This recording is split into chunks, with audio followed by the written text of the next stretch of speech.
Alors, est-ce que la diffusion fonctionne? On me confirme que la diffusion fonctionne. Alors, bonjour à toutes et à tous. Merci de nous avoir rejoints nombreuses et nombreux pour ce webinaire donc qui s'inscrit dans le sommet virtuel du climat et qui va traiter de 10 points clés pour réussir sa stratégie bas carbone.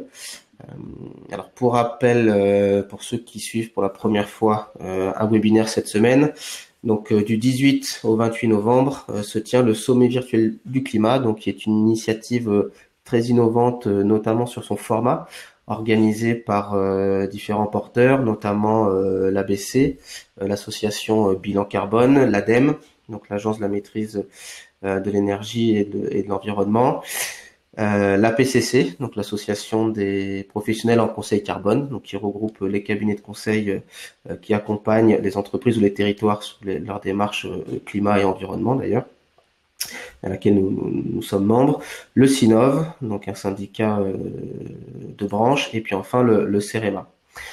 Le tout est fait en partenariat avec le ministère de la Transition écologique et solidaire, et donc on remercie bien sûr l'ensemble des porteurs pour cette initiative.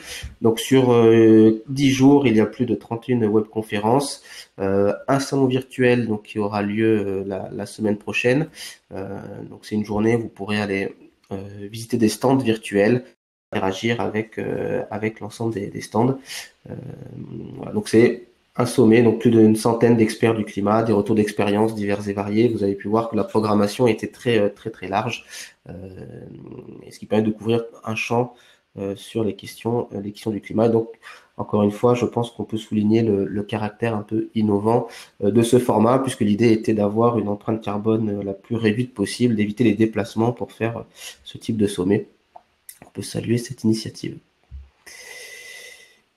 Alors, on m'a demandé aussi d'évoquer, de remercier les différents sponsors et partenaires de la démarche. Donc, vous les avez sur ce slide, hein, de différentes natures, des sponsors Gold, un comité d'experts consultatifs qui ont permis de travailler sur la programmation et les différentes thématiques, et puis des partenaires qui ont aussi relayé, diffusé, fait en sorte que cet événement est une ampleur importante. Donc, vous voyez qu'il y a beaucoup d'acteurs qui se sont mobilisés sur cet événement. Donc cette conférence que nous tenons en ce moment sera disponible en replay sur le site du sommet virtuel du climat. Donc ça, vous pourrez diffuser après coup auprès de vos collègues l'enregistrement de cette webconférence. Tout au long d'ailleurs de la webconférence, vous pouvez poser vos questions. Vous avez un petit chat dans lequel vous pouvez poser vos questions. Et donc à la fin des présentations, on aura un temps pour essayer de répondre aux différentes questions qui sont posées.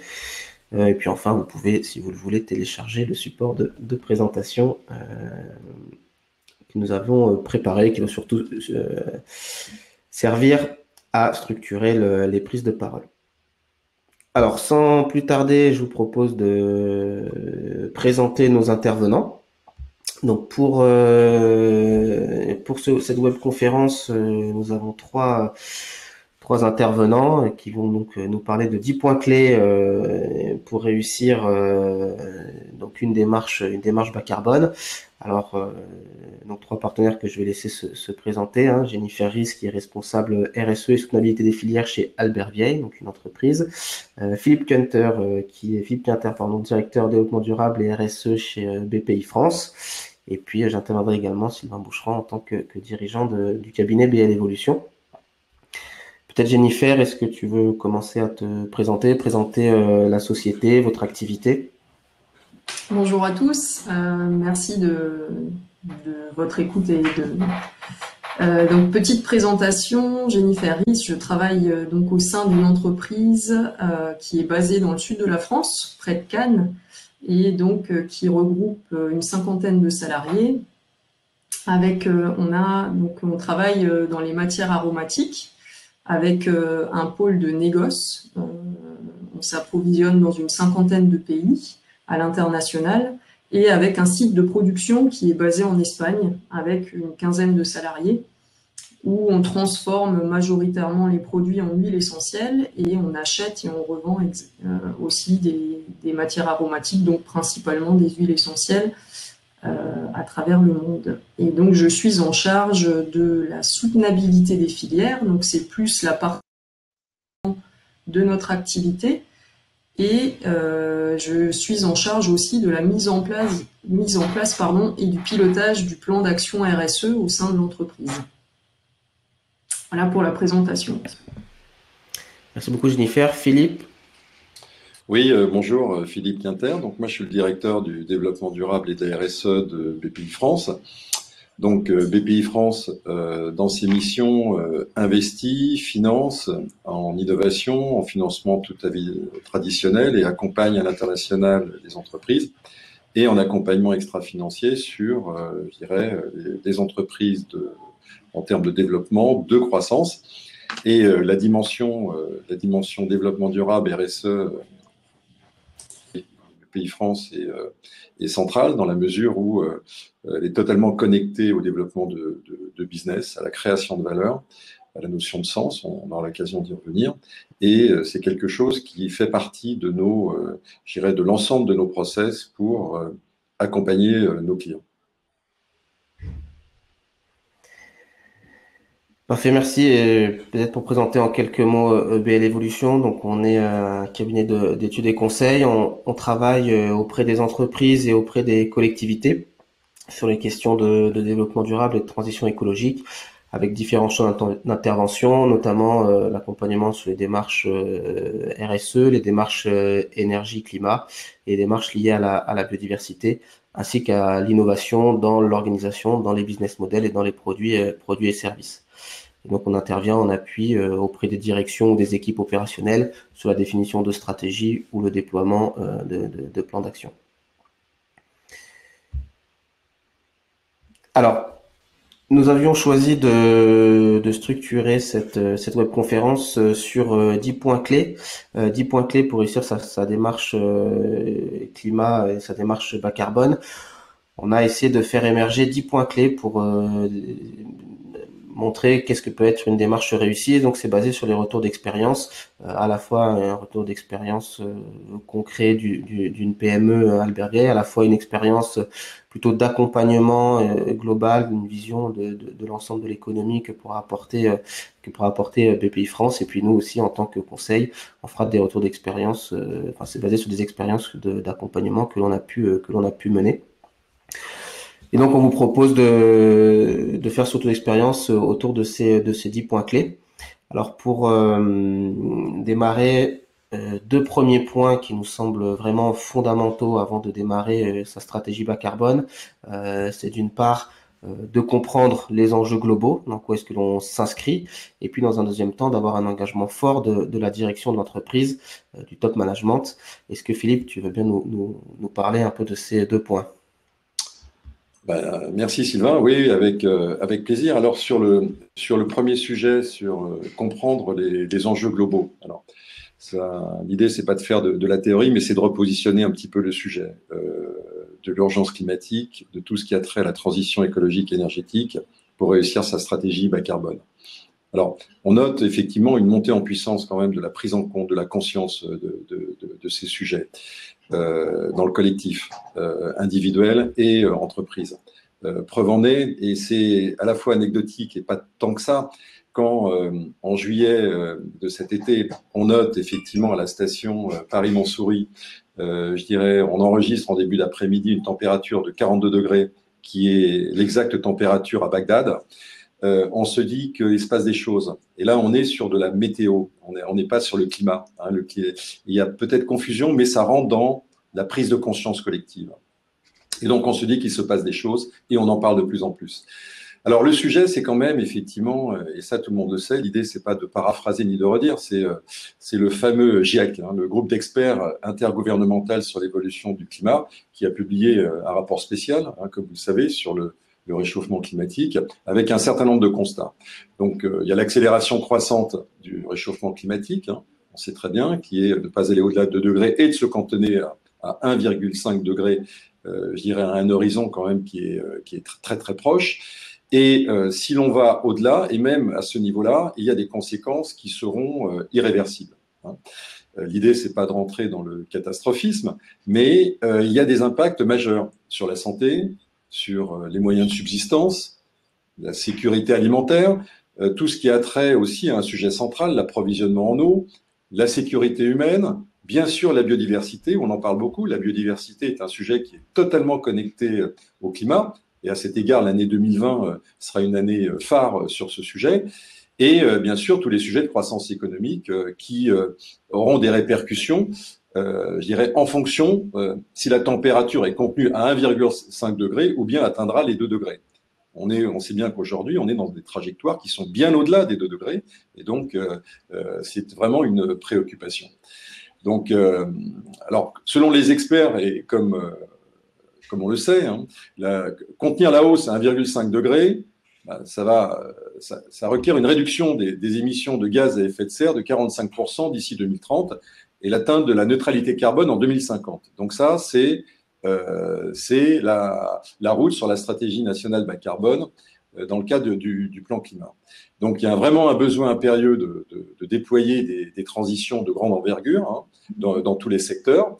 Et d'ailleurs, ce qui est très important dans le monde financier et des régulateurs, hein, des banques centrales, c'est qu'en avril 2019, il a été reconnu que les risques, alors cette fois-ci formellement et officiellement, que les risques liés au climat étaient une source de risques financiers, donc qui appelle les banques centrales et les superviseurs à intégrer les risques liés au climat dans la stabilité financière et la surveillance, ce qu'on appelle prudentielle. Alors, on n'y est pas encore, mais on voit très bien un petit peu les enjeux. Alors, pour les entreprises, les enjeux sont multiples. Hein. Il y a des sujets de préservation de leurs actifs et de leur remise en cause de leur modèle économique. Ça, on parle de choses quand même extrêmement sérieuses. Hein.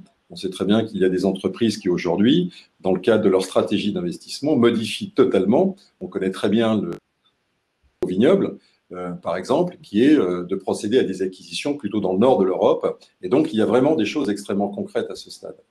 Il y a aussi comme enjeu le fait d'accompagner, et on y reviendra, hein, bien sûr, la transition des entreprises vers un modèle bas carbone, et notamment sur les secteurs vraiment émissifs, transport, immobilier, industrie. On a aussi comme enjeu qui est juste central, c'est contribuer au développement et des entreprises contributives à la lutte contre le changement climatique. Ça, c'est une question de structuration et ce sont des choses qui ne se font pas toutes seules, sur lesquelles, effectivement, la communauté financière doit avoir effectivement un rôle à jouer pour aider, accompagner, effectivement, sur ces sujets. Puis j'ajouterais, effectivement, sur ce thème qu'il y a vraiment, en ce moment, et sur cette thématique, il y a vraiment une exigence, et on l'a bien vu dans les COP précédentes, de transparence de nos actions, de nos engagements sur ces thèmes, vis-à-vis de nos actionnaires, des partenaires, de l'ensemble des parties prenantes, et aussi vis-à-vis des salariés, des hommes et des femmes qui travaillent dans les entreprises, qui sont également des citoyens et qui sont très sensibles à l'ensemble de ces questions. Donc là, il s'agit d'un enjeu central. Le rapport du GIEC, pour en terminer sur le point un petit peu des généralistes, le rapport spécial du GIEC est souvent mal pris en compte. C'est un rapport qui n'est pas dans le catastrophisme absolu. Il offre des possibilités, des solutions. Je crois qu'on peut avoir à cet égard une lueur d'espoir et ne pas se dire que c'est fichu, vous me pardonnerez l'expression, mais qu'il y a vraiment des actions. Et nous, au sein de Bpifrance, nous avons la chance de voir tout un écosystème d'entreprises qui proposent des solutions extrêmement pertinentes, innovantes, d'efficacité énergétique. Bien sûr, il y a des énergies renouvelables, mais au-delà de ça, il y a tout un ensemble de solutions extrêmement performantes, intéressantes, qui peuvent aider, je dirais, à passer le cap et à opérer cette transition dans les meilleures dispositions.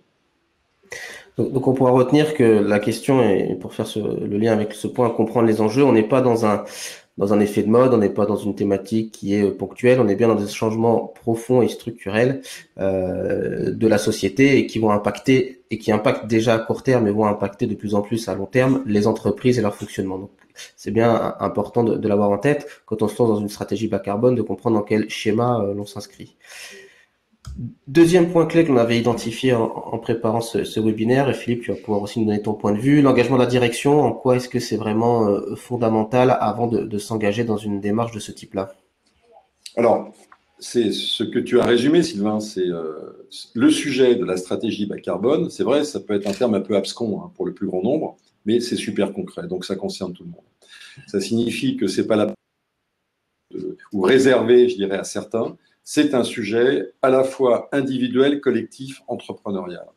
Donc, dans les entreprises, c'est un sujet qui, et nous, on le voit au quotidien en fonction de la manière dont ces sujets sont portés, qui, bien sûr, intéresse les salariés, c'est ce qu'on vient de se dire, parce qu'il y a cette fibre et des enjeux, mais il faut impérativement que ce soit pris au plus haut niveau de l'entreprise. C'est un sujet réellement stratégique. Le sujet de la stratégie bas carbone, le sujet de la transition écologique énergétique est un sujet qui est placé au cœur de la stratégie. Par exemple, pour BPI France, c'est l'un des 4 piliers prioritaires de notre charte responsabilité sociétale groupe, sur lequel on met en œuvre tout un ensemble d'actions et on décuple vraiment nos efforts. Et nous allons faire davantage dans les années à venir avec d'autres partenaires d'ailleurs, en liaison avec l'AFD, en liaison avec tout un ensemble d'acteurs, pour faire davantage. Donc c'est un sujet qui doit être porté au plus haut niveau, donc au niveau des directions et du management, top management, mais avec effectivement tous les relais au sein de l'entreprise, parce que c'est un véritable projet d'entreprise. C'est un projet qui doit effectivement irriguer toute la colonne vertébrale de management de l'entreprise, du haut vers le bas, et c'est un projet. C'est un projet qui est structurant, qui engage une réflexion, on le verra, profonde dans chaque métier, dans chaque secteur, pour se poser des questions, revisiter son business, très innovant, création de valeur. C'est bien sûr, c'est un sujet qui n'est pas facile. On a une fenêtre de tir qui n'est pas facile, mais le fait de le prendre de cette manière et au plus haut niveau de l'entreprise et d'embarquer les salariés, ça donne du sens aussi hein, pour les salariés, on y reviendra aussi, et quelque chose qui va permettre finalement de mettre en œuvre des solutions concrètes, parce que c'est cela dont il faut parler. C'est il y a l'axe, il y a la trajectoire, il y a les objectifs et un petit peu, je dirais, le temps presse hein, sur ces sujets. Mais d'un autre côté, il y a beaucoup d'espoir et l'espoir vient des salariés et de la manière dont les entreprises prendront à cœur de manière sincère, avec des actions concrètes dans leurs activités, ces sujets. Merci. Donc, incontournable vraiment la mobilisation de la direction, et on le voit, comme il va y avoir des décisions stratégiques qui impactent les business models des entreprises, on ne pourra pas évidemment passer outre cet engagement. Alors, une fois que l'on a eu peut-être l'assentiment, ou peut-être que l'impulsion de cette démarche-là peut être menée d'ailleurs par la direction d'entreprise, on le voit hein, dans certaines entreprises où c'est vraiment porté dès le début par le comité stratégique. Le troisième point clé que l'on avait identifié dans le cadre de la mise en place et la réussite de cette stratégie bas carbone, c'était de réaliser un état des lieux précis des impacts sur le climat, finalement, de son activité et de sa chaîne de valeur. Donc, une fois qu'on s'est dit, il y a un sujet qui est le changement climatique, une fois qu'on a quelque part l'accord, la direction en tout cas, engagé la vision de l'entreprise dans ce chemin-là, finalement, on a besoin de mesurer quels sont les enjeux précis pour sa propre entreprise. Alors Jennifer, peut-être que tu peux nous présenter comment est-ce que vous avez traité ce point-là au sein d'Albert Vieille. Oui, tout à fait. Donc effectivement, c'est l'étape qui va permettre par la suite, en fait, de définir et de localiser les gros postes d'émission et de pouvoir travailler dessus. Et donc effectivement, on commence par réaliser l'état des lieux, effectivement, de notre impact. Et pour ça, il faut qu'on définisse un périmètre de calcul. Il faut qu'on voit sur quelle action on veut étudier en fait notre impact. Donc nous, effectivement, on a vraiment eu cette volonté vis-à-vis de notre activité, puisqu'on a en fait du fret entrant, on a du fret sortant, on a une usine, donc on a cette partie négoce et on a une usine qui produit en Espagne, où on a un approvisionnement en matières premières et effectivement on a des matières et des produits qui vont transiter à l'international. Donc ça, c'est effectivement un petit peu le poste important, enfin, l'activité phare, et donc c'est le scope 3 au final du bilan carbone. Mais il y a aussi en fait toute toutes les activités qui sont réalisées au sein de l'entreprise, à savoir les déplacements professionnels, à savoir l'énergie aussi notamment, hein, qui est employée dans toutes nos actions, le post-achat, le post-fret, les déplacements et les immobilisations qu'on a pris en compte aussi. Et on a pris aussi notamment en compte les déchets, puisqu'on a aussi un pôle déchets qui est important, puisqu'on a du reconditionnement de matières, de produits. Et donc, l'objectif, c'était de définir d'abord ce paramètre. C'était le premier point. Et une fois que ce paramètre était défini d'un commun accord vis-à-vis de la pertinence, c'était de pouvoir collecter les données. Donc ça, c'est une deuxième étape qui est assez lourde, mais et qui peut se faire donc sur l'année précédente. On a eu une collecte de données qui a été assez facilitée, notamment par la comptabilité, où on a pu avoir ces informations-là. Par contre, il y a certaines données qu'on n'a pas pu comptabiliser à ce moment-là, mais on a pu se baser sur des hypothèses. On a pu se baser sur des facteurs d'émission. Et effectivement, ça, c'est des discussions qu'on peut avoir. Et c'est vrai que c'est toujours perfectible, mais on a quand même eu la totalité, enfin une grosse partie de nos données. Et après, on s'est basé effectivement sur des hypothèses. Et par la suite, en fait, donc toutes ces informations, toutes ces données vont être converties en équivalent CO2 grâce à des bases de données qui ont été mises en place donc, par l'ADEME avec un outil de calcul qui permet effectivement d'évaluer en fait notre impact en termes de gaz d'émissions de gaz à effet de serre.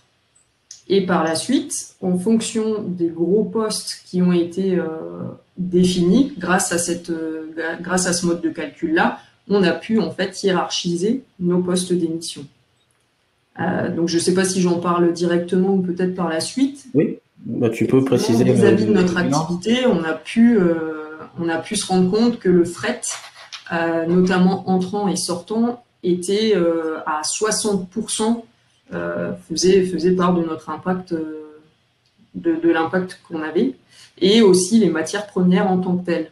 Parce qu'on peut effectivement calculer en fonction d'un mode de calcul qui est déjà prédéfini l'impact que peut avoir les matières sur lesquelles on travaille. Voilà, donc ça c'était plus en termes de hiérarchisation. Et donc c'est vrai que le fait de faire cet état des lieux là et d'avoir des chiffres, de mettre des chiffres en fait sur notre activité, ça a été assez impressionnant. Même à notre échelle, effectivement, quand on voit par exemple la BPI qui peut être à une échelle plus importante, nous on est une PME, mais on se rend compte qu'à notre échelle, avec une activité d'import-export, on a un impact déjà qui est très important. Et ce qui est important aussi, c'est de pouvoir faire cet état des lieux pour pouvoir agir par la suite. Donc c'est vraiment quelque chose qu'on a trouvé de positif et qui était totalement dans la lignée en fait de la mise en place de nos actions RSE. Ce qui n'était pas une obligation, mais ce qui était vraiment une volonté, et on est très satisfait en fait de cet état des lieux qui permet par la suite de prioriser les actions. Donc là, le point clé, on l'a mis en numéro 3, hein, c'est évidemment après avoir engagé la direction, de savoir de quoi on parle finalement concrètement dans l'entreprise. Je pense que tu l'as très bien présenté. Si on demande à une personne quel est son bilan carbone ou quelles sont les principales émissions de gaz à effet de serre liées à son activité, c'est une question dont on ne peut pas répondre dans l'absolu sans avoir fait une étude un petit peu détaillée. Le point suivant que l'on voulait partager avec vous était, enfin, les deux points suivants sont d'une part de définir des objectifs et des ambitions qui soient pertinentes et alignées sur des scénarios internationaux. Donc ça c'est vraiment un point important. Et le deuxième point sur la mise en place d'une démarche dite ERC quand on va construire son plan d'action. Alors, je vais détailler ces deux points. Donc, le premier sur la construction des ambitions. Une fois qu'on a fait son état des lieux, que l'on sait où est-ce que se trouvent les principales émissions de gaz à effet de serre de son activité, il faut se dire finalement dans quoi on s'inscrit, quelle trajectoire de réduction. On a compris qu'il fallait réduire de manière importante les émissions de gaz à effet de serre par rapport aux enjeux climatiques globaux qui ont été identifiés par les scientifiques. Et donc, on peut s'appuyer sur différents outils pour définir ces ambitions. Évidemment, vous avez entendu parler, j'imagine, de l'accord de Paris, hein, qui a été adopté donc en 2015, avec comme objectif de limiter le réchauffement climatique à 2 degrés, voire à 1,5 degré.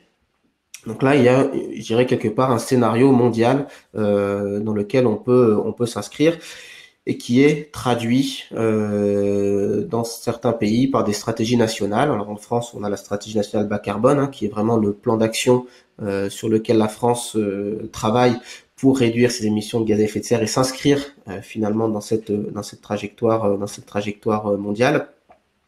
Ce que l'on observe et ce qui a été évoqué par les scientifiques notamment, c'est d'avoir un point de passage important en 2050 par la neutralité carbone. Donc, on a aujourd'hui pas mal d'entreprises qui définissent un scénario dans lequel l'objectif est d'atteindre la neutralité carbone en 2050. Neutralité carbone, j'en dirai un mot tout à l'heure, hein, je redirai dans quelques minutes, donc qui se calcule à la fois par de la réduction d'émissions de gaz à effet de serre, mais aussi qui peut parfois passer par de la compensation. On verra dans quelles conditions tout à l'heure. Donc là, il y a une question: quelle ambition on se donne? Comment est-ce qu'on voit évoluer son entreprise, son activité vis-à-vis de ces trajectoires mondiales ou locales? Donc on peut s'appuyer sur comme je disais tout à l'heure, la stratégie nationale bas carbone pour avoir une trajectoire pour les entreprises qui ont des opérations notamment en France, ou pour les entreprises internationales qui ont des opérations en France. Il y a une initiative qui a été lancée par l'ADEME qui s'appelle ACT. Et donc cette initiative, elle a justement pour objectif de définir des trajectoires et des méthodologies pour construire sa trajectoire bas carbone dans différents secteurs. Aujourd'hui, les secteurs qui ont été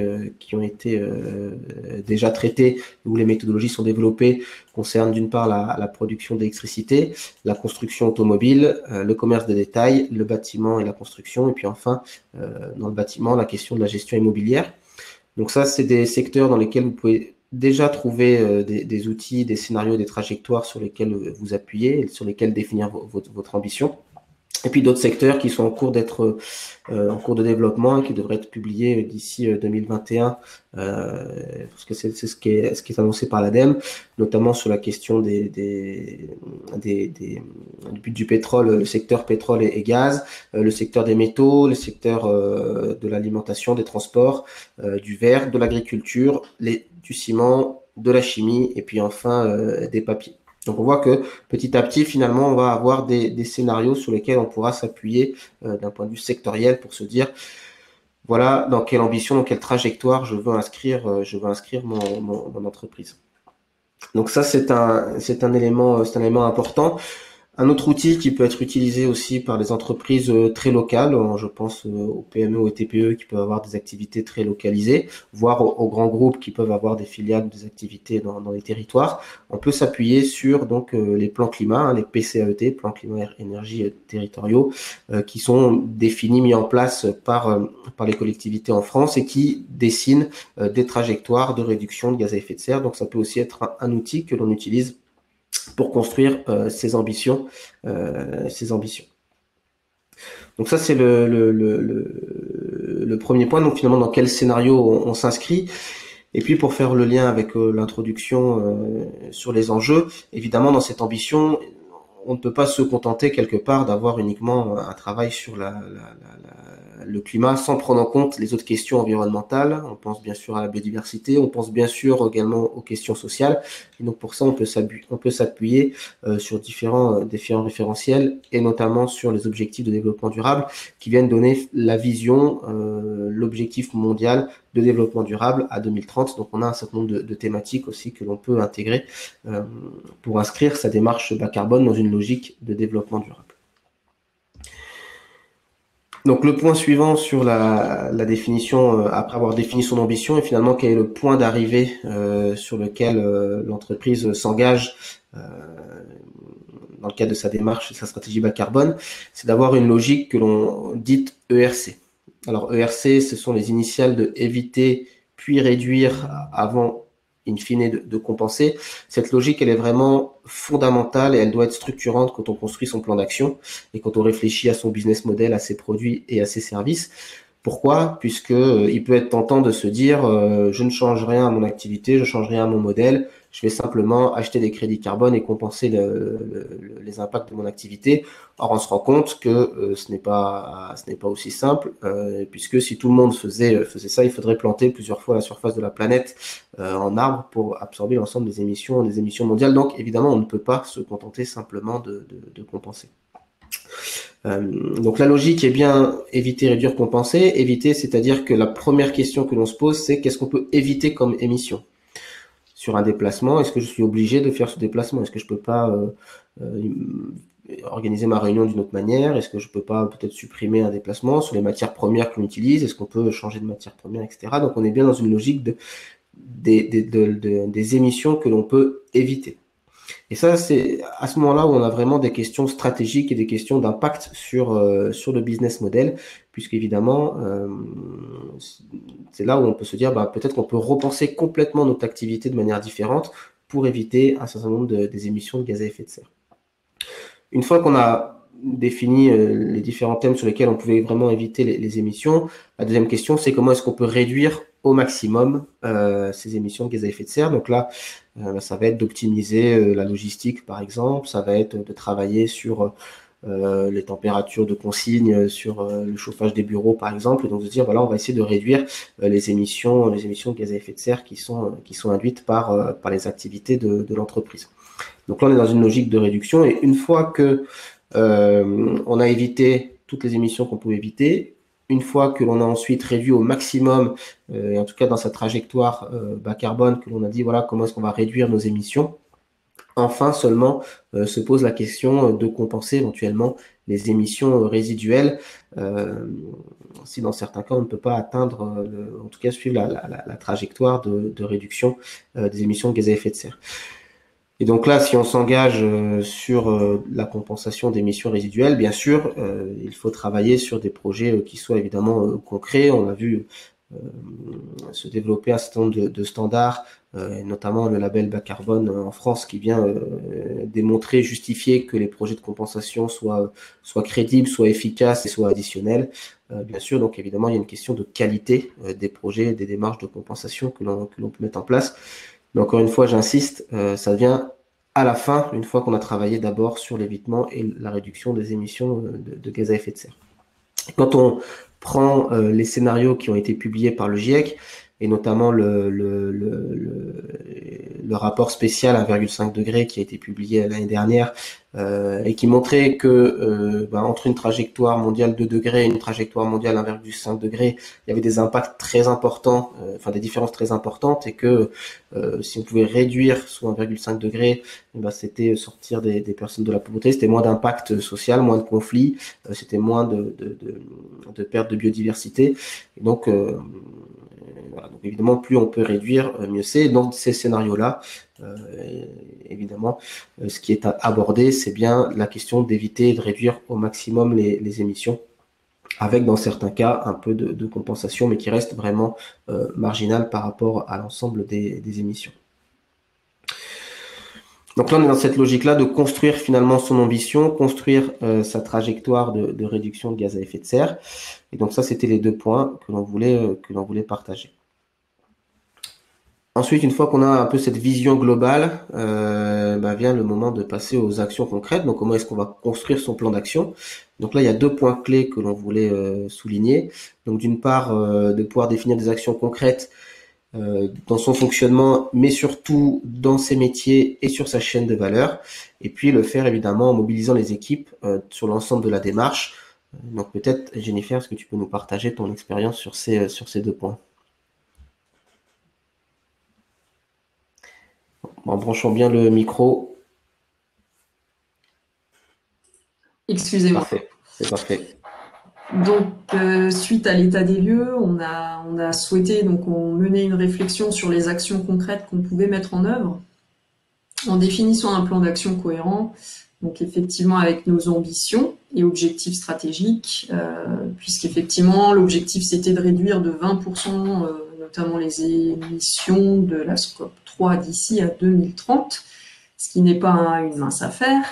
Et effectivement, donc, on pouvait agir à différentes échelles aussi bien en interne que sur notre activité propre. Donc on a travaillé avec justement BL Evolution pour essayer de définir et d'échanger ensemble sur quelles pouvaient être les actions qu'on pouvait mettre en œuvre avec les différents métiers qui étaient en place. Donc il y a différentes pistes qui ont été proposées et on a regardé lesquelles étaient réalisables et quel serait en fait leur impact bénéfique sur justement la réduction qu'on pouvait avoir de nos émissions. Donc par exemple concret, pour parler concrètement, on pouvait travailler sur les déplacements professionnels de nos commerciaux en disant est-ce qu'il y aurait possibilité notamment de regrouper les déplacements, essayer de se déplacer, si par exemple on va se déplacer dans un pays, essayer de regrouper en fait les déplacements, parce qu'on a vu que c'était des déplacements relativement importants, qui puissent aussi peut-être utiliser des webconférences, essayer de se connecter à distance. Il y avait aussi, donc on a pu voir au niveau de notre site de production, on a mis en place une chaudière, essayer de travailler avec une chaudière à biogaz, ce qui pourrait en fait réduire totalement les émissions qu'on peut avoir en termes de production. On est passé donc cette année, on a fait notre bilan carbone sur les données 2018 et donc en 2019 on va changer de fournisseur d'électricité. Donc on passe sur un fournisseur d'électricité qui emploie de l'énergie renouvelable. En termes de déplacement domicile-travail des différents de nos collaborateurs, on a mis en place une journée de télétravail. Donc ça va permettre de réduire aussi en fait les déplacements au niveau du site.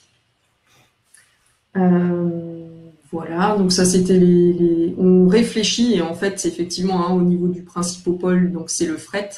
Là on est en train de travailler en fait à une politique de réduction en fait de nos transports, de travail minutieux sur comment améliorer notre fret entrant et sortant, ce qui n'est pas une mince affaire. On va mettre en place des politiques en priorisant les déplacements en fret maritime, en évitant l'avion, et on est en train, à l'heure actuelle, de travailler dessus.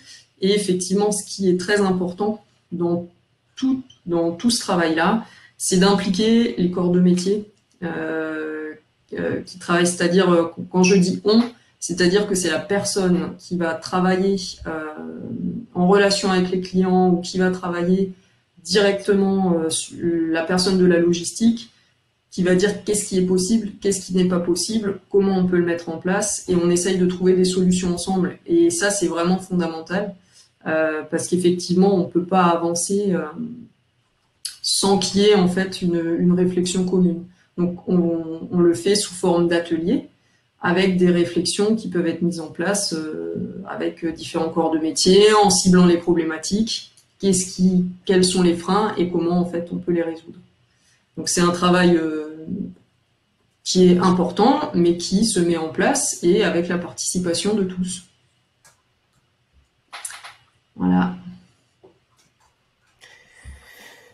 Donc, bon, effectivement, on pourra retenir que la question des actions qui se veulent concrètes vient aussi soulever finalement des dilemmes dans la mise en place de cette stratégie bas carbone. Comment est-ce qu'on peut changer son activité, la manière de faire? Et l'exemple a été très, très, très parlant sur le fait qu'il y a des actions qui sont faites en interne, mais des actions qui vont concerner sa chaîne de valeur.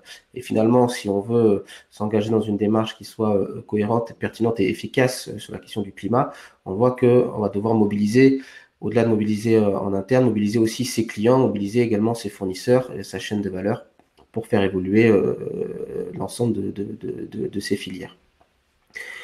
Alors le point suivant, et peut-être, je crois Philippe, tu voulais quand même réagir sur la question de la mobilisation des équipes, donc je te laisse en dire un petit mot. Et le point suivant, c'est l'évaluation, s'évaluer et progresser dans sa démarche. Est-ce que tu peux nous partager ton point de vue là-dessus?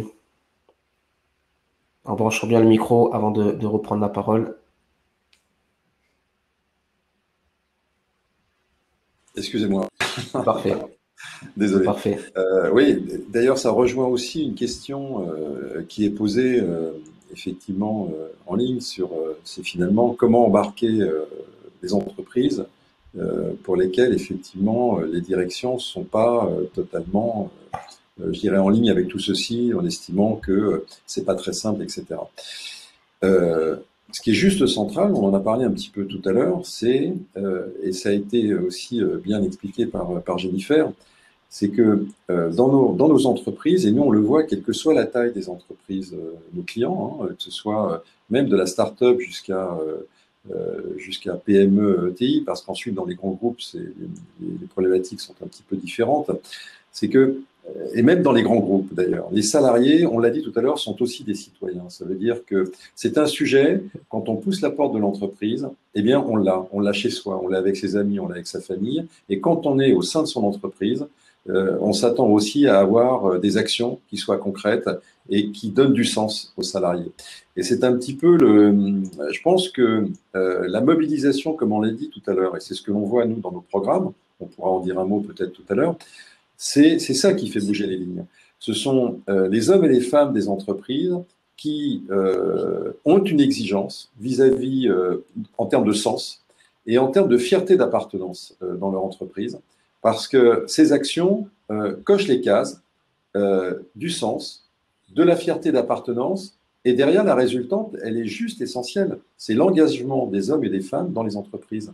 Ça signifie que c'est une façon de se sentir bien, de rester plutôt dans telle entreprise et de ne pas aller dans une autre. C'est-à-dire que les entreprises qui mènent ces actions, et donc qui ont, comme on l'a dit tout à l'heure, ont à la fois ont pris en compte au plus haut niveau, dans le cadre de la stratégie. Alors, c'est peut-être un mot un peu ronflant par rapport, tout dépend de la taille des entreprises, mais c'est dans les lignes de conduite qu'on se donne, dans les objectifs qu'on se donne et la manière dont on y va sur les trajectoires, c'est d'intégrer cette dimension de manière concrète et non pas hors sol. Et ensuite, de faire en sorte que dans l'ensemble des directions, des services, des activités, il y ait une réflexion et que cette dimension soit intégrée. C'est pas quelque chose qui est à côté, qui doit être comme la RSE. D'ailleurs, Jennifer en a parlé tout à l'heure, et je trouve que c'est vraiment très intéressant. Ça fait partie de l'activité. C'est du business, ce sont des affaires, et ça crée du développement et de la valeur pour les entreprises. Donc, la mobilisation des hommes et des femmes, c'est juste essentiel, parce qu'à contrario, quand on n'est pas capable de donner des solutions et de s'engager sur ces actions, ça crée des déceptions. Et les déceptions, au bout d'un certain temps, font que, on perd des collaborateurs, on perd des salariés qui se disent, moi, je suis pas en ligne avec l'orientation de l'entreprise dans laquelle je travaille, et je préfère aller voir ailleurs. Et ça, c'est quelque chose, nous, que l'on observe très fréquemment. Alors du coup, sur la question de l'évaluation et de la démarche de progrès, est-ce que tu peux nous dire un mot, quels indicateurs, comment est-ce que vous suivez ça, que mettre en place pour une démarche qui soit crédible et bien suivie? Oui, alors effectivement, et là, je raccorderai aussi avec les notions de RSE. Pourquoi? Parce qu'on est dans des démarches un petit peu similaires. Ça signifie qu'on peut très bien dire oui, c'est un sujet important, il faut s'y atteler, mais c'est pas que ça. Et donc il faut commencer par réfléchir en fonction de son secteur, si on est dans les transports, dans l'immobilier, dans l'industrie, donc dans les secteurs émissifs, entre guillemets, c'est de réfléchir à des indicateurs qui sont propres à la taille de mon entreprise, à mon secteur, à mon activité. Donc ça, on touche à la performance de l'entreprise. Donc il y a un choix d'indicateurs. Et je dirais un mot un petit peu sur ce que l'on fait nous dans le processus ensuite. Donc ça part d'un principe très simple, comme en RSE, on commence à s'intéresser aux choses à partir du moment où on les mesure. C'est très simple et c'est très factuel. Ça ne nécessite pas de mettre une batterie d'indicateurs dans tous les sens, mais bien posé, bien réfléchi, qui permet déjà de progresser sur ces indicateurs. Donc là, on est dans une notion de démarche continue, démarche d'amélioration continue. Ça signifie que je pose des indicateurs concrets. Alors, bien sûr, tout dépend de ces secteurs. On pourra prendre des exemples. Ce peut être sur le tri, ce peut être des indicateurs sur ce qui a trait à l'éco-conception, sur les produits en fin de vie. Enfin, tout dépend je dirais, de son secteur et des économies que l'on veut retirer. Mais à partir de là, c'est de se dire, je pose des indicateurs, je les enrichis progressivement.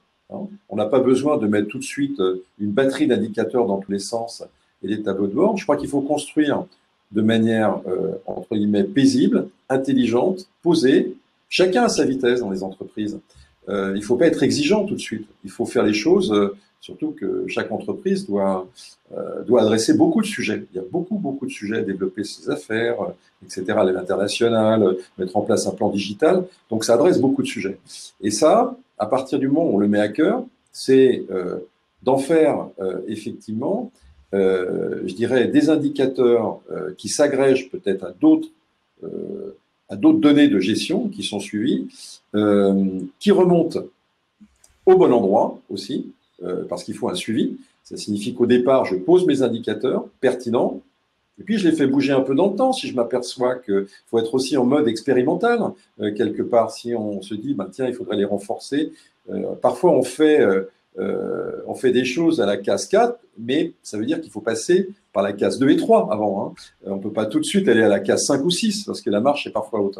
Donc ça, il faut le faire de manière raisonnable, mais volontariste, donc portée par le haut, comme on l'a dit. Des marges d'amélioration, ça signifie que c'est l'affaire de tous, on l'a dit aussi. Donc il faut travailler sur ces sujets, se poser les questions, hein, et puis construire des tableaux de bord, des référentiels qui soient, grosso modo, digestes. Pas de rentrer dans un process de reporting asphyxiant, hein, excusez-moi, mais c'est quelque chose, il faut donner envie à tout ceci. Hein. Ça, c'est important. Ça signifie qu'il y a beaucoup dans nos entreprises, et on le voit bien, et nous, on le voit à la fois pour nous en tant qu'établissement régulé, hein, puisqu'on fait partie des 13 banques régulées par la Banque centrale européenne. Donc, on a beaucoup je dirais, d'astreintes hein, sur un certain nombre de sujets, de contraintes, et les entreprises ont leur taille, il y a des questions de seuil, etc. Mais pour celles qui ne sont pas contraintes par des seuils, on est là, comme la RSE d'ailleurs, ça a été dit, on est dans une logique de volontariat, on est volontaire, c'est-à-dire je m'oblige à faire ça parce que j'y crois ou parce que je sais que ça va me permettre de développer mes activités, de créer de la valeur. Hein. Et puis, il y a un sujet aussi qui est important, c'est indiqué, c'est éviter les impacts induits sur la biodiversité. Alors, on a tendance à prendre les choses un peu comme des produits tête de gondole. C'est-à-dire qu'on fait un peu la quinzaine du climat, après on va dire on va faire la quinzaine de la biodiversité. Non, tout ceci est très connecté. En fait, nous, on partage ça avec un certain nombre d'acteurs, c'est que la biodiversité est totalement chaînée avec les questions climatiques. Donc ça, c'est important. Et il y a des travaux qui sont remarquables et qui sont en cours de construction. C'est pas simple de se dire, voilà, moi je suis une entreprise, je vais sur tel territoire, quel est mon impact sur la biodiversité? Pas simple. Par exemple, nous avons dans le groupe une entité qui est CDC Biodiversité, qui travaille beaucoup sur ces questions de la biodiversité, et notamment en 2020, on l'a un petit peu dit tout à l'heure, sera l'année de la biodiversité, parce qu'il y a la COP en Chine, et puis en juin 2020, il y a le Congrès mondial sur la nature, donc qui va être effectivement très riche de ce point de vue-là. Eh bien, CDC Biodiversité, avec qui nous travaillons de manière très rapprochée, travaille sur le Global Biodiversity Score, c'est-à-dire comment aider les entreprises à mesurer, en fonction de son secteur, l'impact qu'ils ont sur un territoire ou dans leur activité. Alors, pour parler simplement de nos process, c'est-à-dire qu'on intègre, j'irai dans tous nos processus métiers, à la fois pour la banque, hein, pour les chargés d'affaires, quand ils regardent un projet d'une entreprise, et pour nos investisseurs, nous avons toujours une analyse extra-financière qui est réalisée avec effectivement le domaine environnemental, mais pas seulement. On est assez équilibré sur les autres domaines sociaux parce que c'est important de traiter bien sûr l'environnement et de réussir ce combat, on l'a dit une fois et tu l'as rappelé Sylvain, mais il faut faire attention aussi et être très précautionneux au domaine social. Ça signifie qu'il faut vraiment peser de manière très précise les actions que l'on met en œuvre à l'aune du social. Hein, parce que derrière, il y a des emplois, il y a tout un ensemble d'écosystèmes qui sont fragiles et tout ça marche de pair aussi. Donc, il faut être très prudent dans ces domaines. Parfait. Donc effectivement, on pourra retenir que la démarche d'évaluation et de progrès, elle demande à mettre à jour évidemment le bilan de gaz à effet de serre qu'on a pu réaliser, vérifier que les actions mises en place, elles ont bien atteint les objectifs, et si c'est pas le cas, de pouvoir les corriger ou les réajuster. On s'est rendu compte aussi auprès de certaines entreprises que parfois on va plus vite et on va plus loin que les objectifs que l'on s'est mis. Donc ça peut être, déjà on peut solliciter, on peut le communiquer, savoir auprès de ses parties prenantes, en interne ou auprès de ses clients par exemple. Et puis ça peut être l'occasion de rehausser ses ambitions. Par exemple, et d'embarquer son secteur, ça peut être donc on a vraiment besoin de s'évaluer et de progresser. Il ne s'agit pas de prendre des engagements un jour et puis quelques années plus tard de les avoir oubliés, mais bien de se dire on s'engage dans une trajectoire qui est une trajectoire de long terme. On a vu les échéances tout à l'heure, 2030, 2050, 2100.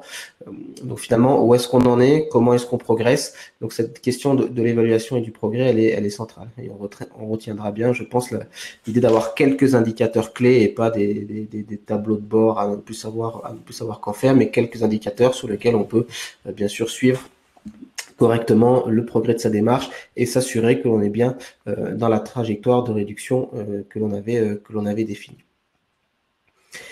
Alors en guise de conclusion, si je puis dire, on va proposer à chacun des intervenants de réagir sur les deux derniers points, puisqu'on va voir qu'il y a plusieurs modalités. Donc deux derniers points clés qui nous semblaient importants pour réussir sa stratégie bas carbone, c'est de se faire accompagner. Donc on va voir qu'il y a différents types d'accompagnement, différents acteurs qui peuvent vous appuyer sur cette démarche-là. Et en guise de clin d'œil, mais ça nous semble vraiment fondamental de rendre la démarche joyeuse, cohérente, qu'elle donne envie. On est sur des sujets de société, des sujets qui touchent les collaborateurs, qui touchent les citoyens quand même, donc de s'assurer que cette démarche, elle soit vraiment prise et traitée comme telle. Alors Jennifer, est-ce que tu veux peut-être commencer sur ces deux derniers points ? Oui, donc en termes d'accompagnement, effectivement, c'est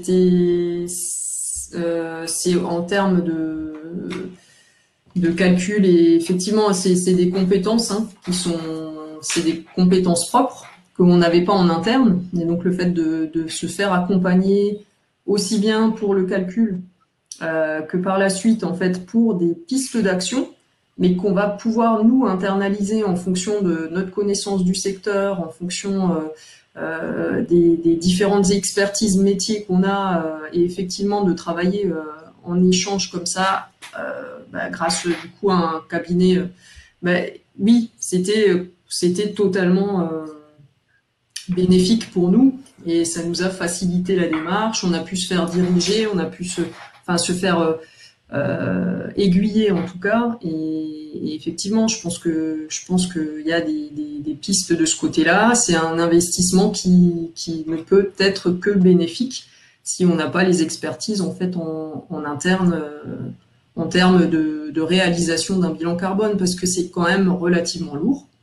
Dans le sens où la collecte de données peut être importante, et effectivement à notre échelle, le fait de pouvoir s'appuyer en fait sur des personnes expertes dans ce domaine-là, ça nous a quand même relativement facilité la démarche. Et je ne sais pas si je continue sur le fait de rendre la démarche joyeuse. Je pense que ça c'est vraiment très important, dans le sens où il faut mettre de la légèreté vis-à-vis de ça, et ne pas pour qu'on puisse avancer tous ensemble au sein de l'entreprise. Il y a des priorités au sein d'une entreprise qui sont de faire tourner la machine. Et effectivement, le fait de rendre cette démarche joyeuse et d'y apporter de la légèreté et de pouvoir intégrer les gens, mais de manière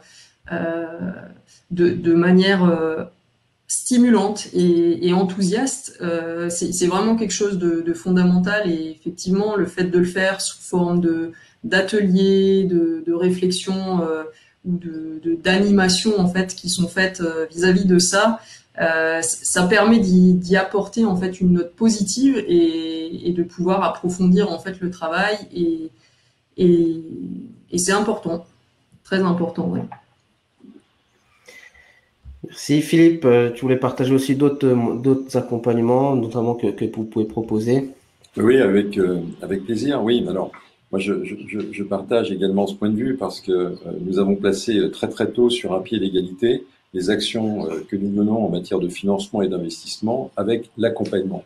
L'accompagnement des entrepreneurs qui est juste essentiel. Se faire accompagner, je dirais, c'est important pour une entreprise parce que dans ce domaine, ça embrasse effectivement tout un ensemble de sujets qui ne vont pas de soi et qui nécessitent de la méthode, des méthodologies. Et donc, il faut recourir à des professionnels qui peuvent aider, qui ont des benchmarks, qui peuvent donner des retours. Quand on parle de tout ce qui a trait autour de la sobriété énergétique, les sujets sur les bâtiments, la durabilité aussi des sujets, ben, ça va pas de soi. Il y a ça nécessite d'avoir des réflexions pointues et de regarder aussi ce que font les autres. Donc fatalement, il faut un apport externe. Et puis sur ce sujet, c'est quand même, là on parle c'est vrai que faut être léger, mais on parle quand même d'un véritable projet d'accompagnement du changement. Parce que ce sujet du climat et de la transition écologique et énergétique, hein, pour réussir tout ceci, nécessite aussi de la pédagogie, de la formation. Moi, je me rends compte tous les jours qu'on parle avec les mêmes mots, mais bien sûr, les connaissances des uns et des autres ne sont pas tous au même niveau. Donc, il faut aider, encore une fois, ces sujets pour bien savoir de quoi on parle, donner des éléments, des définitions, des sensibilisations, faire des formations. Alors nous, dans nos parcours, c'est vrai, on le fait bien volontiers, je dirais, dans tous nos parcours RSE, où on intègre cette dimension et on va l'intégrer encore plus fortement pour que chaque entreprise puisse réussir ses enjeux, encore une fois, avec des plans d'action concrets. C'est vrai que là, dans le temps qui nous est imparti, c'est difficile sinon ça ferait une liste à la Prévert d'actions, c'est un peu compliqué, mais de mettre vraiment de manière très concrète et au cœur de l'entreprise dans son activité et partir de ces pratiques d'actions concrètes pour réussir cet accompagnement du changement. Parce que là, il y a un enjeu qui est juste essentiel. Alors, il y a tout un ensemble de soutiens aussi, je dirais d'acteurs. L'ADEME fait des choses aussi remarquables, on travaille beaucoup avec eux. D'ailleurs, nous, on a mis en place un accélérateur transition écologique énergétique avec eux. Hein. On fait beaucoup de choses en région, c'est important. Et donc, je crois que c'est l'ensemble de ces acteurs qui fait qu'on va réussir ce combat. Alors, j'ajouterais juste pour terminer que l'enjeu pour moi est essentiel, indépendamment de l'enjeu technique, c'est l'engagement des salariés, et j'y reviens. Parce que quand on regarde les dernières études et quand on voit le pourcentage des salariés engagés dans nos entreprises, aujourd'hui, il est à 6%. C'est insignifiant. C'est-à-dire, dans les mesures qui sont faites, on a perdu 3% en 3 ans. Ça signifie que les hommes et les femmes dans nos entreprises, pour des tas de raisons, se sentent moins motivés. Et là, on a un sujet magnifique pour le traiter collectivement et faire qu'on gagne la partie. Et donc, moi, je suis très optimiste sur le fond. Merci pour ces retours. Donc effectivement, on pourra retenir sur la partie accompagnement, il peut y avoir un accompagnement technique qui peut être fait par l'ensemble des cabinets membres de la PCC par exemple, des accompagnements plus méthodologiques qui peuvent être proposés par différents partenaires ou financiers comme la BPI ou comme d'autres banques. Et puis c'est aussi travailler en partenariat avec tous les acteurs. L'ADEME a été cité, mais ça peut être les collectivités, les acteurs du territoire. On peut travailler avec ses clients, ses fournisseurs aussi, dans une démarche vraiment d'accompagnement et de transformation de ces métiers. Alors, merci à nos deux intervenants d'avoir pu illustrer quelque part ces 10 points clés, les 10 points qui nous semblaient incontournables pour réussir une stratégie bas carbone. Je vous propose du coup maintenant de pouvoir prendre les minutes qui nous restent pour répondre aux questions. Il y en a eu de nombreuses qui ont été posées. Alors, on a essayé de les synthétiser. Alors, une un peu ciblée sur la question des données, Jennifer. Quelles données ont été les plus difficiles à collecter dans le cadre de la réalisation du bilan carbone?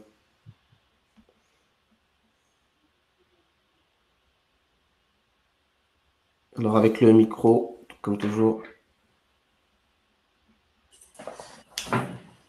On a pris donc en termes de fret, il a fallu qu'on associe en fait des emballages au niveau de nos matières premières. Donc on a un logiciel par exemple qui nous a permis d'extraire ces informations-là, mais il a fallu en fait recouper les informations en fait, sur des listes qui étaient relativement conséquentes, où par exemple, on pouvait avoir 500 lignes de données, et il a fallu en fait y ajouter des informations complémentaires qu'on n'avait pas de manière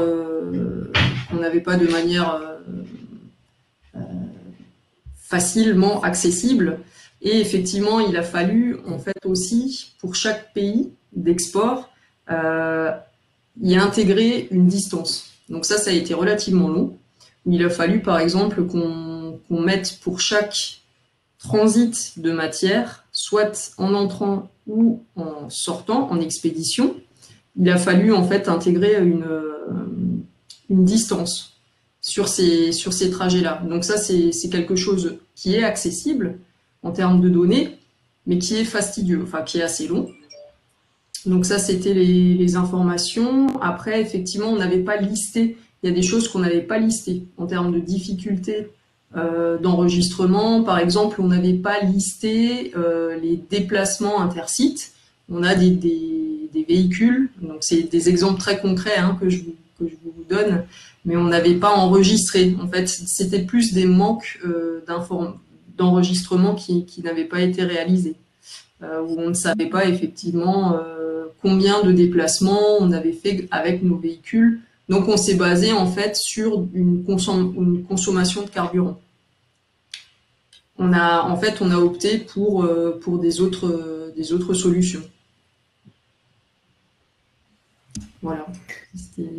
Et après, effectivement, au niveau de la chaudière, on avait aussi en termes de production, au niveau de notre site espagnol, où effectivement, c'était des données, par exemple, qu'on n'avait pas enregistrées, sur lesquelles on voulait se baser, et effectivement, qu'on enregistre maintenant,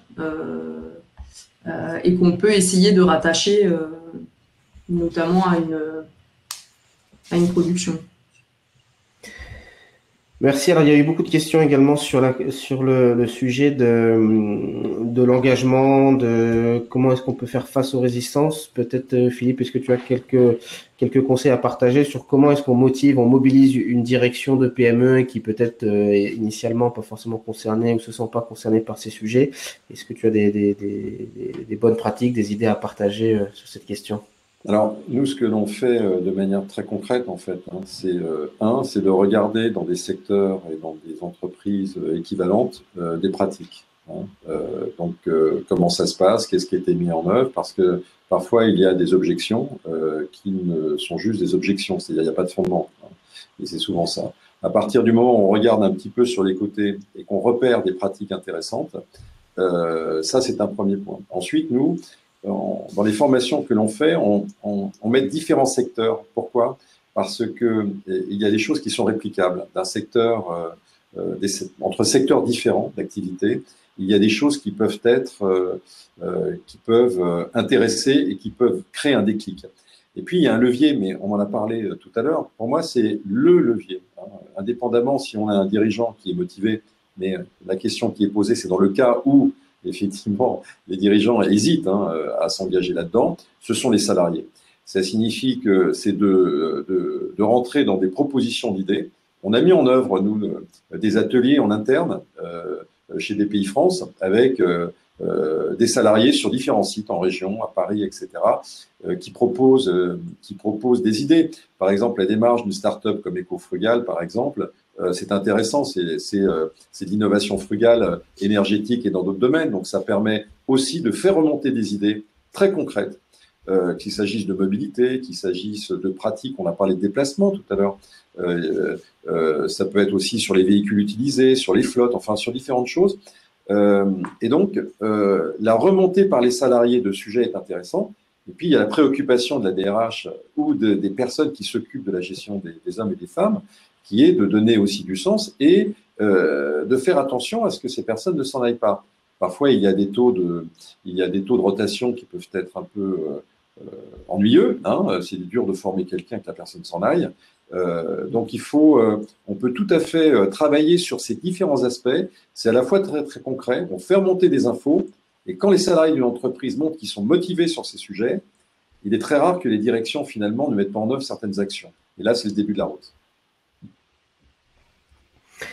Parfait, merci. Je ne sais pas, peut-être sur la question de la mobilisation des salariés, si tu as aussi des éléments à partager, Jennifer, comment est-ce qu'on mobilise, justement, on implique les salariés dans la démarche? Alors au niveau de l'implication, effectivement, je pense qu'on peut agir à différentes échelles. Soit on peut le faire de manière globale, en essayant justement de fixer. Donc ça, c'est ce qu'on a fait, et en essayant justement de fixer un créneau horaire sur lequel on va s'asseoir tous ensemble, on va se poser et on va réfléchir sur des thématiques et essayer de voir comment on peut avancer ensemble et quelles actions concrètes on va pouvoir mettre en place. Mais je pense qu'effectivement, la mobilisation des équipes sur l'ensemble de la démarche passe aussi par des actions qui sont bien définies. C'est ce qu'on fait notamment lors de notre RSE. Et on va mettre en place des pilotes. Au sein de l'entreprise, il va y avoir certaines personnes qui vont être responsables d'une action et qui vont agir, qui vont travailler sur cette action de manière volontaire, toujours. Mais effectivement, en proposant cette action-là, en disant voilà, si on veut essayer d'agir, on pourrait mettre ça en place. Et ça se fait dans l'échange. Ça se fait aussi beaucoup en pause café, ça se fait en off aussi. Hein. Il y a beaucoup de discussions, beaucoup de sensibilisation, d'échanges qui se font.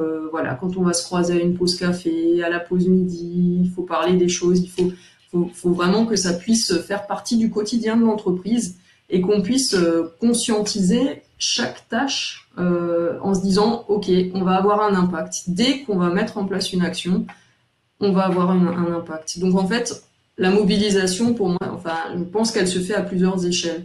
Elle se fait dans une discussion, à l'échelle d'une discussion, et elle peut se faire au sein de mon action, dans mon métier.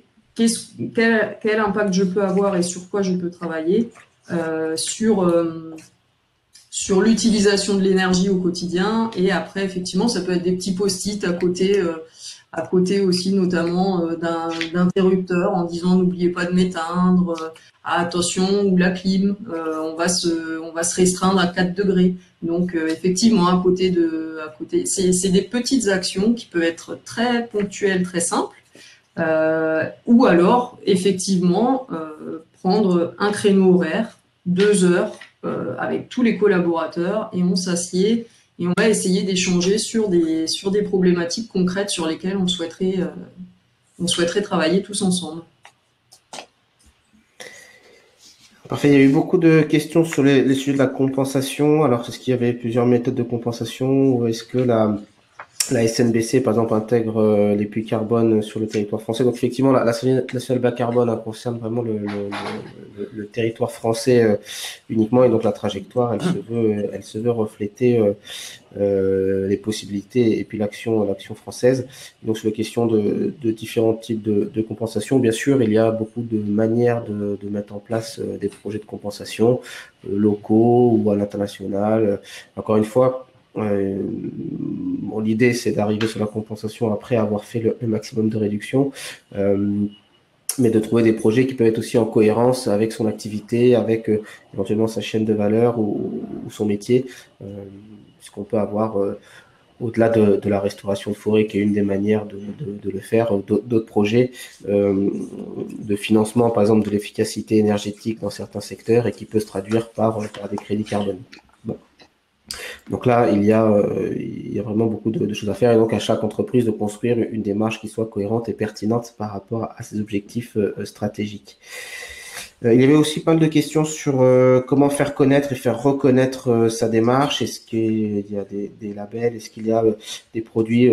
D'ailleurs, on l'a vu émerger, et certains, il y a plusieurs années déjà, des étiquettes carbone sur les produits.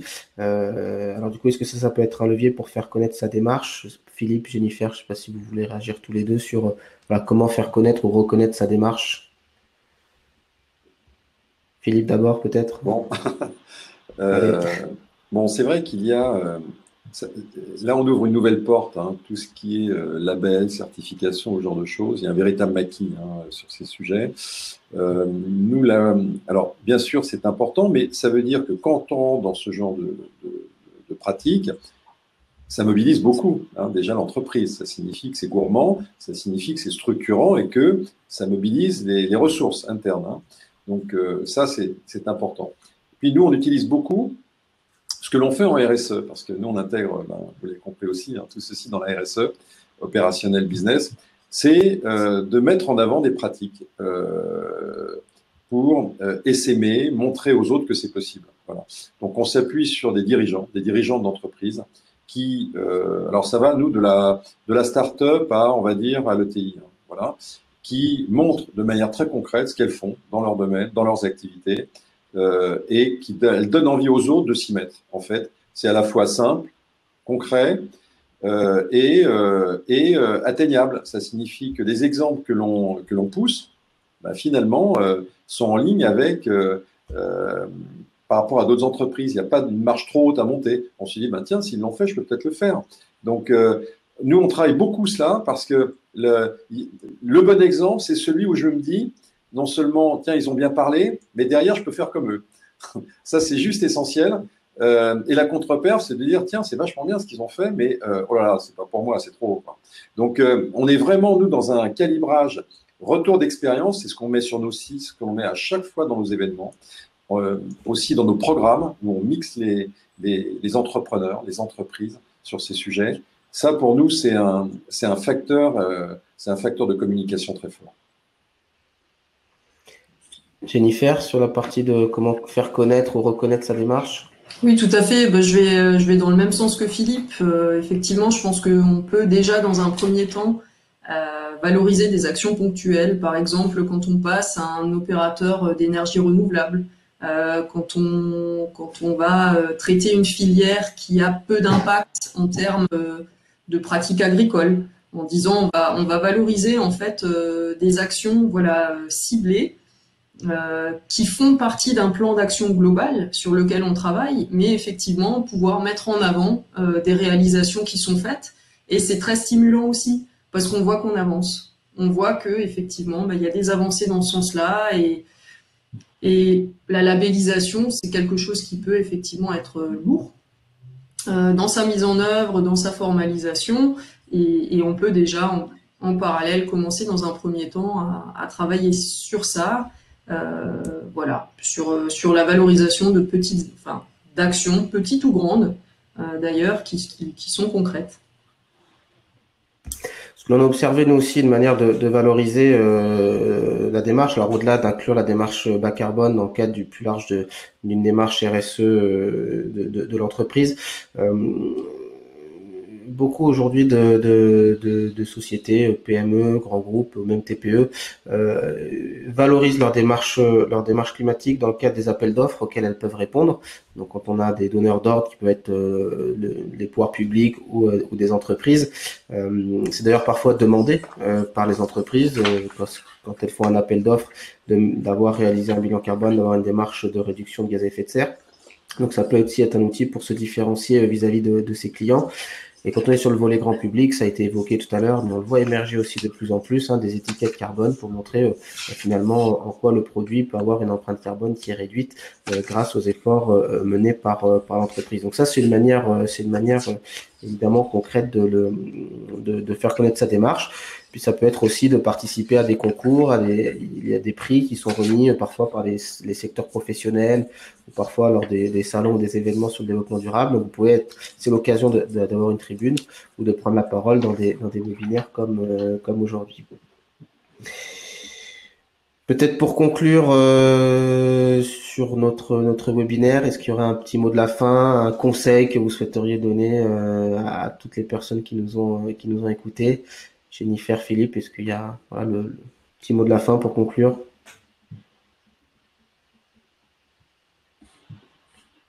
Qui commence? Jennifer, avec le micro. Voilà. Je pense que de toute façon, c'est que du positif de se lancer dans une telle démarche. Parce qu'effectivement, ça donne des pistes d'action, c'est stimulant, on va dans le bon sens. C'est valorisant aussi bien en interne que par la suite en externe. c'est une action qui peut en fait permettre de valoriser aussi la société. Et effectivement, je pense qu'on va dans le bon sens, que c'est fondamental vis-à-vis du contexte actuel de se mettre dans ces démarches-là. Et le fait de le faire en 10 points clés de cette manière-là, de rentrer dans cette démarche et de commencer par un bout. Des fois, on a peut-être un peu peur, on connaît pas en fait ces termes, c'est des termes relativement techniques. Et une fois qu'on met le doigt dans l'engrenage, on se rend compte qu'en suivant ces points et on avance, on arrive à déblayer, on arrive à le faire, mais de manière cadrée, avec une méthodologie qui permet de déployer des actions qui sont concrètes et qui ont un impact très positif sur notre activité. Et c'est vrai que c'est quelque chose qui tient à cœur, et surtout vis-à-vis de l'activité qu'on peut avoir nous, puisqu'on travaille sur des matières qui sont naturelles, on a un impact sur les ressources, donc on a cette sensibilité-là, et je pense que de manière voilà, de d'écouler et dérouler en fait ces points-là, on peut pas se tromper. On peut pas se tromper et on ira toujours de l'avant, et ce sera c'est positif. Voilà. Merci beaucoup. Merci beaucoup. Merci beaucoup, Jennifer. Philippe? Oui, alors moi, j'irais aussi dans ce sens, et je dirais il faut avoir beaucoup d'ambition sur ce sujet. C'est ce qui est ressorti de ce qui a été dit, mais de la raison aussi. Et quitte à faire les choses, et lorsque c'est pas évident, faut faire peu, mais faut faire bien, et sincèrement. Parce que la contre-perf, c'est effectivement de faire des choses juste pour montrer qu'on fait des choses, alors que finalement, c'est juste cosmétique. Et ça, ce n'est plus acceptable.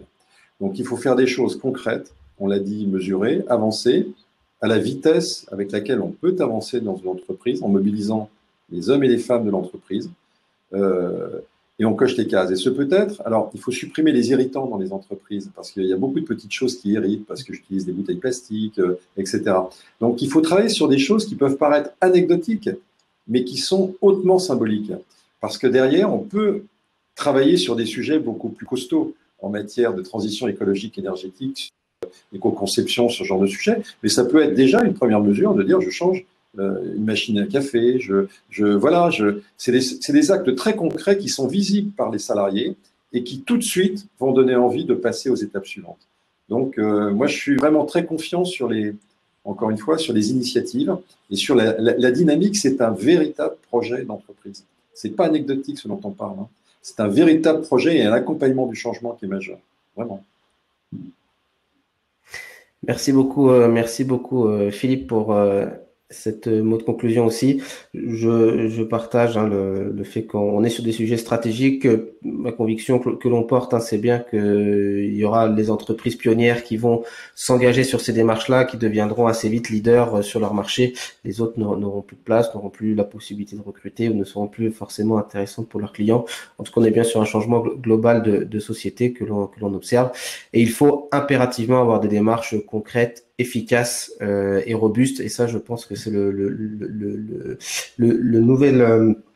nouvel horizon pour les démarches bas carbone, après avoir pris des engagements un peu globaux. Aujourd'hui, comment est-ce que ça se traduit dans les métiers et dans la transformation de l'activité de l'entreprise? C'est vraiment voilà, le nouveau point clé à suivre pour les démarches bas carbone. Il me reste à vous remercier. Merci encore à Jennifer Ries pour Albert Vieille, à Philippe Quinter pour BPI France. Merci aussi à Roumaïssa Benhamed pour Belle Évolution qui nous a aidé à organiser ce webinaire. Merci à l'ensemble des organisateurs et coordinateurs du sommet virtuel pour le climat. Et on vous donne rendez-vous sur tous les autres webinaires qui ont lieu encore ces prochains jours. Et bien sûr, le 28 novembre pour la journée Salon virtuel, pour lequel vous pourrez rencontrer virtuellement des exposants et poser tout un tas de questions. Merci beaucoup et bon courage dans vos démarches de transition.